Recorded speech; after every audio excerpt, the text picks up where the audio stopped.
ఈ ఫోటో చూడండి. Bollywood legend big B Amitabh Bachchan గారు తెలుగు సినీ నిర్మాత అశ్విని దత్ పాదాలను టచ్ చేయబోతున్నారు. ఇది చాలా విచిత్రమైన విషయం. వాస్తవానికి అమితాబ్ బచ్చన్ గారి వయసు అశ్విని దత్ గారి వయసు కంటే ఎక్కువే. అయినప్పటికీ ఎందుకు అమితాబ్ బచ్చన్ గారు ఈ పని చేశారంటే, కల్కి చిత్రంలో ఆయనకు అశ్విని దత్ గారు మెయిన్ రోల్ ఆఫర్ చేశారు కాబట్టి. ఎస్, కల్కి చిత్రంలో మెయిన్ హీరో అమితాబ్ గారే. అవును మరి, 80+ ఏజ్లో ఉన్న అమితాబ్ గారి రోల్ను అంత పవర్ఫుల్గా డిజైన్ చేశాడు దర్శకుడు నాగ్ అశ్విన్. ఆయన ఇంటెన్స్ లుక్స్ త్రూ అవుట్ సినిమాకు కాస్త ఫెచింగ్గా మారాయి. ఆన్ ద కాంట్రరీ, సినిమాలోని నెగిటివ్ పాయింట్స్ విషయానికి వస్తే మొట్టమొదటిగా రెబల్ స్టార్ ప్రభాస్ గారి పెర్ఫార్మెన్సే అని క్రిటిక్స్ ముక్త కంఠంతో అభివర్ణించారు. ఆయన పెర్ఫార్మెన్స్ క్రింజ్ అన్నారు.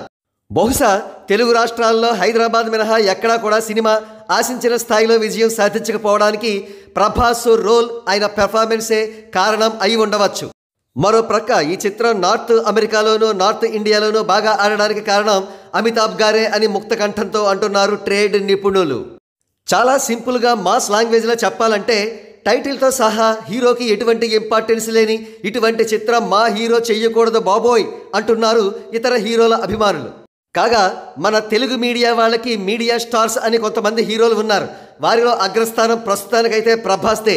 అందుకే ప్రభాస్ ఏం చేసినా, అసలు ఏమీ చేయకపోయినా సరే వారు భజన మీద భజన చేస్తూనే ఉంటారు. ఫేక్ కలెక్షన్స్ వ్యాపింపచేస్తుంటారు, ఫేక్ హైప్ తీసుకుని వస్తూ ఉంటారు. కానీ దానివల్ల లాంగ్ రన్లో ఎటువంటి ఉపయోగం కూడా ఉండదనే విషయం అనుభవపూర్వకంగా సినీ అభిమానులకు క్లియర్గా తెలిసింది.